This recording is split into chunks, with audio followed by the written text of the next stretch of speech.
उस रात शहर के सरकारी अस्पताल के एक अंधेरे वार्ड में एक जवान लड़का आखिरी सांसें गिन रहा था। उसका शरीर बुरी तरह कमजोर हो चुका था। आंखें अंदर धंस गई थी, जैसे कहीं रात से सोया ना हो, और चेहरा इतना पीला पड़ चुका था जैसे शरीर में खून ही ना बचा हो। डॉक्टरों को समझ नहीं आ रहा था कि आखिर ये बीमारी है क्या, लेकिन उसके शरीर को देखने वाला हर इंसान देख पा रहा था। उसकी गर्दन, छाती और पीठ पर गहरे काले निशान थे, ऐसे निशान जैसे किसी ने बार बार उसे अपनी बाहों में जकड़कर दबाया हो। कमरे के कोने में खड़े उसके बाप की आंखों में डर साफ दिखाई दे रहा था, और मां का रो रो कर बुरा हाल था। मैंने कहा था उस कोठी से दूर रहने को। हाय मेरा बेटा, मेरा बेटा, कोई इसे बचा लो, मेरा बेटा। तभी यश की बंद होती आंखें अचानक खुली। उसने कमरे के एक कोने की तरफ देखा। उसके सिवा किसी और को कुछ भी दिखाई नहीं दे रहा था। यश के होठ कांप उठे, जैसे वो कुछ कहना चाह रहा था। तुम फिर आ गई। उसी पल कमरे में एक बहुत हल्की मीठी खुशबू फैल गई। खिड़की के पास लगे पर्दे अपने आप हिलने लगे, जैसे किसी ने अभी अभी वहां से गुजरकर उन्हें छुआ हो।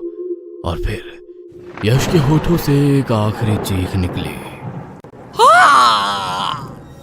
इसके बाद उसका शरीर एकदम ढीला पड़ गया और डॉक्टरों ने उसे मृत घोषित कर दिया। लेकिन मरने से ठीक पहले यश की आंखें उसी कोने पर टिकी थी। यह कहानी तब शुरू हुई थी जब यश अपनी गर्लफ्रेंड जिया के साथ एक होटल में बैठा खाना खा रहा था, और उसे बिल्कुल भी अंदाजा नहीं था कि उसकी जिंदगी कुछ ही दिनों में हमेशा के लिए बदलने वाली है। कब से तुम्हारा सारा ध्यान केवल खाने पर है? अरे एक बार मेरी तरफ भी तो देखो। क्या तुम भी यश ऐसे लोफड़ों जैसी हरकतें मत किया करो प्लीज। आओ अच्छा एक सेल्फी लेते हैं, मैं अपने इंस्टाग्राम पर डालूंगा। यश जिया की तरफ आगे बढ़ता है और उसके कमर पर हाथ रखता है, लेकिन जिया तुरंत यश का हाथ झटक देती है। मैंने तुम्हें कितनी बार मना किया है यश कि मुझे ये सब पसंद नहीं है। कितने लोग आ जा रहे हैं, ऐसे चिपका चिपकी अच्छा लगता है क्या? तुम कितनी बोरिंग हो यार जिया। गलती कर दी मैंने तुम्हें अपनी गर्लफ्रेंड बनाकर।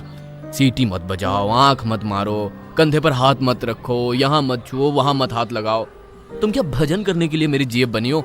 वाओ, तो तुम सिर्फ यही सब करने के लिए मेरे साथ रहना चाहते हो? आकर यश ने जल्दी जल्दी कपड़े बदले और बिस्तर पर लेट गया, लेकिन उसकी आंखों में नींद का नामो निशान नहीं था।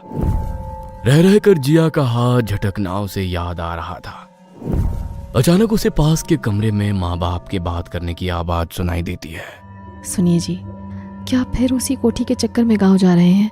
मैं कहती हूँ छोड़िए ना। अरे शहर के कुछ लोग खरीदने को तैयार हुए हैं। अगर ये सौदा हो गया ना तो हमें बहुत बड़ा फायदा होगा। फिर करोड़ों की प्रॉपर्टी पड़ी हुई किसी काम आ जाए तो उससे अच्छा क्या होगा?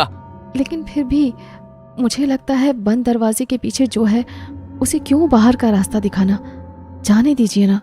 अरे कुछ नहीं है, मैंने सब सोच समझ लिया है। अब सो जाओ, मुझे सुबह जल्दी निकलना है। अब कौन सा गांव, कैसी हवेली? मम्मी पापा किस हवेली की बात कर रहे हैं? अब तो देखना पड़ेगा। अगली सुबह। अब पापा कहाँ जा रहे हो आप? मैं साथ चलूं? तुम नहीं, कोई जरूरत नहीं। पापा अब मैं छोटा बच्चा नहीं हूँ। मैंने रात को सुना था कि आप किसी गांव जा रहे हो।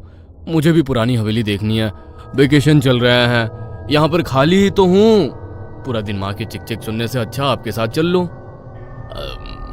अच्छा ठीक है, रात होने से पहले तो हम निकल ही जाएंगे, कोई खतरा नहीं है। अब ठीक है चलो। कुछ ही देर में दोनों गाड़ी में बैठकर गांव के लिए निकल पड़े। रास्ते भर खेत